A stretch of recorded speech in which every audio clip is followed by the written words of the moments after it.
All right, welcome to the DFS Build MLB edition. I'm Kevin Roberts, joined with Taylor Smith. We're going to go over the 6-game slate at DraftKings. But before we do, let me just let you know that this video is sponsored by DFS Hero, cool lineup optimizer / tool that you can use to try to score yourself a takedown. We will be using the projections from that very site. And you can get a 15% off discount if you hit our link in the video description below. Also, I already pushed out an NBA video for today's 2-game slate. You can hit that after this video or head straight to our channel and take a look. If we help you out in any way today, please give this video a like and also consider subscribing to the channel as a whole. All right, Taylor, let's get right into it, buddy. We got the Royals and Brewers in KC. This is the only game with any real weather concerns, but they pushed the game up about a half hour, so we really don't need to worry about it, I don't think.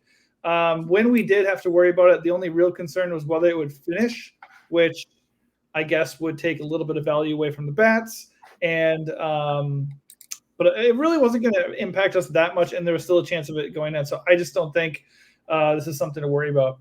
Having said that, KC comes in with a 4.66 run total projection, and the Brewers are pushing 4.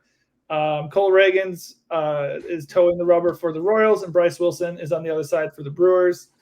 At first glance, I just really like Cole Reagans, and I guess because Bryce Wilson has issues against lefties, I like the Royals lefties here. But mostly I like Reagans. How are you feeling about this game?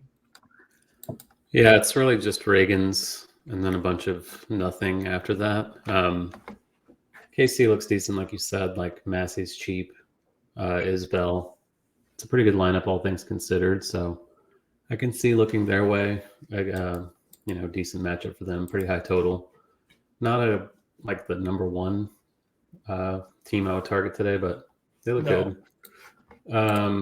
Milwaukee, that's just a pure leverage thing. Reagans will be popular, so if you want to stack like the Damez, Hoskins, Contreras trio, I could see that. Maybe Ortiz as a cheapie, but really just playing against the ownership of Reagans in that situation.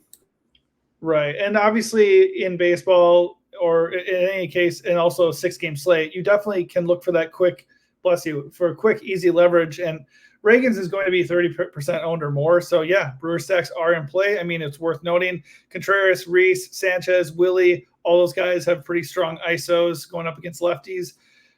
So, I mean, it's viable. It's a small slate, so there's nothing wrong with that. But I'm going to have a lot of exposure to Cole, so I don't want to do too many Brewers. On the other side, just for a quick look at what we're looking at with the Royals, they have a ton of viable lefties here, and Bryce Wilson is giving up a 381 WOBA and 355 ISO against lefties so far this year, and just historically has not been good against lefties. So I'm in agreement that the Royals are not like a top 3 stack for me on this slate, but they're not that far away. I like their implied run total, and I think the matchup is pretty good for them. But for the most part, it's just Reagans or bust. All right, next up, we got the Padres visiting the Cubs at Wrigley Field. The wind is blowing in. To me, right off the bat, this feels like a pitcher slate for this game. So I do have interest in Yu Darvish. A lot less interest, but still in play, is Justin Steele.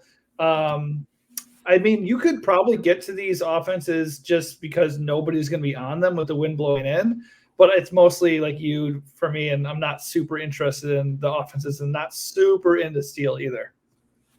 Yeah, Steele first game back, 9K, so probably limited. Don't see any need to do that.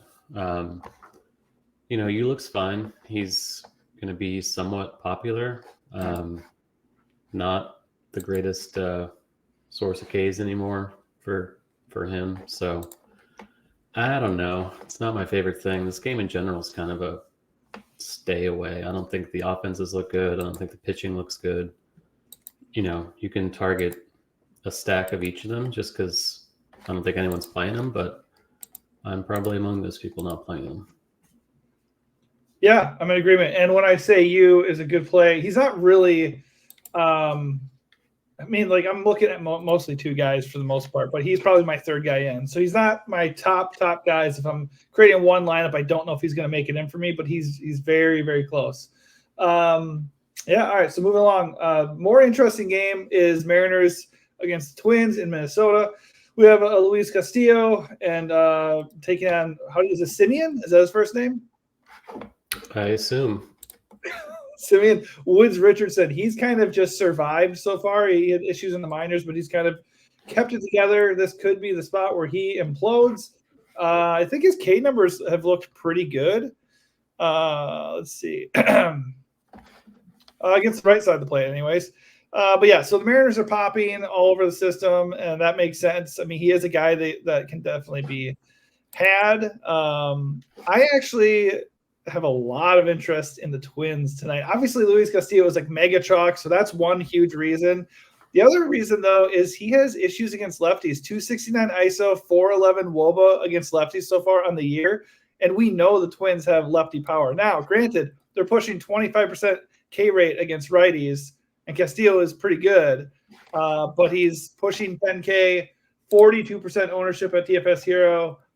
So how are you feeling about that, or are you just going to ignore the Twins and go full Castillo tonight? No, I mean, he's going to be owned by like half the field, so that's the obvious argument to play against that. Right. And hope that he just has a bad game. It's certainly within the range of possibilities. So, as always, is the case. I'm not going to be like way over on them, but I see the merit. Same deal with Woods Richardson. Like if Seattle's going to be popular, it's still a high strikeout lineup, like the highest in the league. And he's only 7K. Yeah, 29 this season. So several guys over 30% this year. So, you know, at 7K, I'm willing to roll the dice on him a little bit. I don't have a lot of faith in his numbers, but, you know, just with a team like that, there's upside there to be had for that 7K salary. I don't really want to play them against him either. Like if they're going to be the most popular stack on the slate or whatever, it's just not my cup of tea. I get that they're cheap beyond Rodriguez, but I don't know. It's not very comfortable. It is a short slate though, so I see why they're popular. Yeah, for sure. I'm okay with it, but like you said, if they are going to end up being the chalk stack, and let's check real quick the stack percentage. Actually, it's Dodgers, which that's not surprising. It's the Dodgers. Right behind them, though, are the Mariners, like you said. And KC, we talked about, we do like them enough to potentially go that way. They're coming in as the third highest owned stack. But yeah, I'm with you on that logic as far as a chalky stack goes. I mean, I will mostly go Castillo, but I am absolutely going to get a decent amount of twin stacks. I do like them today for, you know, the reasons I said. All right, we got Mets and Cardinals. This is more of a pitcher-friendly game in theory, although the pitchers in it can be had. Obviously, you have Kyle Gibson, who is not really a super reliable pitcher at this point in his career, and he has issues with lefties. 246 ISO against lefties this year. That's potentially bad against a pretty lefty-heavy Mets lineup. On the other side, you have Sean Manaea against the Cardinals, who they don't look very good by the numbers, but they do have some righty power that can give him problems with him being a southpaw and all. So I personally, I don't really have a ton of interest in either of these offenses. I really just don't like this game at all. But I can. Yeah, this is like that other one, like the San Diego, Chicago one. It's just kind of a flyover, but I can see the merit to getting to either stack just because the pitchers aren't that great. Right. St. Louis against Manaea, obviously righties would give him trouble. The only issue is like you're not getting a discount on these guys. Like 5.6 for Contreras is a ton. 9 they possibly walk. Goldschmidt is a lot. 5.2 Arenado. It's just like they're too expensive for who they are. But nature of the slate, if you're entering a bunch of lineups, I could see cycling through some of those stacks. I guess Gibson is okay, like at 7.3, but I would just shoot for the upside with Woods Richardson instead against Seattle. Well, the other issue, by the way, with if you want to go on the other side, if you want to play Manaea or something, I mean, the Cardinals, although they're not super imposing, they don't strike out. 17% whiff rate against southpaws. So I'll have 0 Manaea. Yeah, I don't have any interest in him. I don't like have a ton of confidence that the Cardinals are going to blow up here. But if I have like no Cardinals, I guarantee you the Cardinals are getting 12 runs tonight. So if that's where I end up getting, because that's what happens every time with the Cardinals. But yeah, all right, moving on here. We got Rangers and Athletics. I really like this game. It's not necessarily the best game for offense or the best park for offense. historically, but I like it tonight. You have Alex Wood taking on the Rangers, and Alex Wood is not somebody I want to click at all. I usually like to use Rangers against right-handed pitchers, but they look just fine here, and he sucks now, I guess. And then on the other side, you have Heaney against the Athletics. I actually really like Oakland here. Heaney obviously can just collect a ton of strikeouts and make me look stupid, but they have a ton of righties who actually bring some punch to the table here against the lefty. So I think because Heaney's cheap, you can absolutely go with Heaney here. And I will have exposure to Heaney, but I really, really like the Athletics tonight. How are you feeling? Yeah, I think this is one where you can play all four sides and be, feel okay about it. Right. Wood for 5.5 is cheap enough to where I think that's viable. Like if you want to fully stack an expensive team, LA, for example, punting with him is fine, especially if there's going to be like a huge ownership gulf between he and Heaney. Probably shouldn't be. Heaney is really not anything special anyway at this stage. So he's going to be popular, and that's the reason to get to Oakland, even though it is a city park for power. Both pitchers are vulnerable enough to make the stacks look fine. Don't have a ton of faith in any of the four pieces here, either offense or either pitcher, but I'll probably be playing all four of them and hoping for the best somehow. Yeah, I don't feel very good about Wood. I totally understand the ownership gap play. Nothing wrong with that at all, especially on a 6-game slate. Heaney's coming in at almost 30% ownership at DFS Hero, though, so that is even more reason for me to be on fire for Oakland. It really could be a really bad night if I'm stacking up Twins and Athletics, but I like them both, so it is what it is, right? All right, last game of the night, we got the Dodgers hosting the Marlins. Walker Buehler is making his debut after a 2-year layoff, right? Yeah, 2022. And you got Roddery Munoz on the other side. Probably. Munoz? Whatever. So he has displayed in a small sample size the ability to strike the shit out of everybody. He strike out the shit out of everybody, but he's had some issues against lefties for sure, and that's never great when you play the Dodgers. So they have a lot of lefties, and obviously you can throw Mookie Betts in there too, Will Smith, whatever. I think the Dodgers obviously look awesome. I would just work to get a little bit different when it comes to your Dodgers stacks, and just try not to eat all the chalk. I will not be interested in Walker just because he hasn't pitched in fucking forever. And then I guess just because it's a small slate, you can entertain the fish because I can't imagine Walker has a long leash here. And maybe, I don't know. I don't really have any interest in the Marlins, really, but I don't think they'll be owned either. So mostly it's just Dodgers for me here.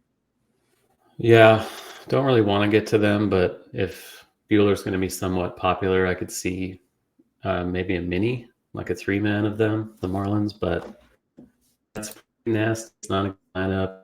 Traded Arias the other day, so there's really nothing left there, and I'm not really going to add anything to what you said about LA. It's obviously the top offense. It's going to be really popular, but I don't think Munoz is really real so far. His numbers look a little bit inflated compared to what they were in the minors. So yeah, probably just going to be playing the same game like everyone else here, I assume. What was it? Let me pull that up real quick. It wasn't good. He had allowed 15 earned runs over 15.2 innings in the minors, and here he comes in, and he has 14 strikeouts in his first 2 outings. So who knows? I mean, the Dodgers really haven't seen him, so there's that. And he's not really super expensive. And if the Dodgers are going to be chalk and they bust, I mean, if you have Munoz in there, maybe that could be a good thing. I don't know. On a 6-game slate, I wouldn't completely rule it out. I do like the Dodgers. The fact that they're going to be so chalky, though, makes me think maybe like a secondary stack or just get different with how you stack them. Before we wrap up here, let's go back and look at the stacks. Like I said, they're coming in as the number 1 stack. No surprise. You probably wouldn't be surprised about the Mariners rounding out either at number 2. You talked about Texas and the Cardinals. So all of this makes sense. So let's we talked about all that already. Let's look at the lesser owned stacks. Looking at these ones coming down from Milwaukee down, you did mention the Brewers. Which one of these lower owned stacks would you feel the best about tonight? Probably Oakland or Milwaukee. Just going against the chalky pitchers makes sense on this slate. Minnesota, you're going to shout out, I'm sure, but it's all the same argument. All three, like Reagans, Castillo, and Heaney, are going to be popular, so just go directly against them on a short slate. Yep, I cannot refute that whatsoever. As far as pitcher ownership, Castillo is pulling 42%, Reagan's at 30%. I like them both a good amount, and it's a small slate, so that's where I would start when you're not stacking Brewers and Twins, of course. As far as other chalky pitchers here, who are you getting away from or full-blown fading tonight? Probably Darvish, I guess. Just not a big strikeout guy anymore, and matchup's not anything special. So he'd be the one to be more inclined to ignore. Yeah, nothing wrong with that. Does seem like a situation where he could kind of just survive for like 5 or 6 innings or something. Also, obviously, if you like the Athletics or just want to get off of Heaney in general, he's coming at 29%. That seems very high, even though he is cheap. And then Walker on such a long layoff, I don't really see why he's popping so much or that he's going to be really owned. I don't really want to mess with that personally. All right, that is going to do it for us. Thank you for tuning in. Hopefully we helped you out. If we did, please give this video a like and also consider subscribing to our channel, The DFS Build. Good luck.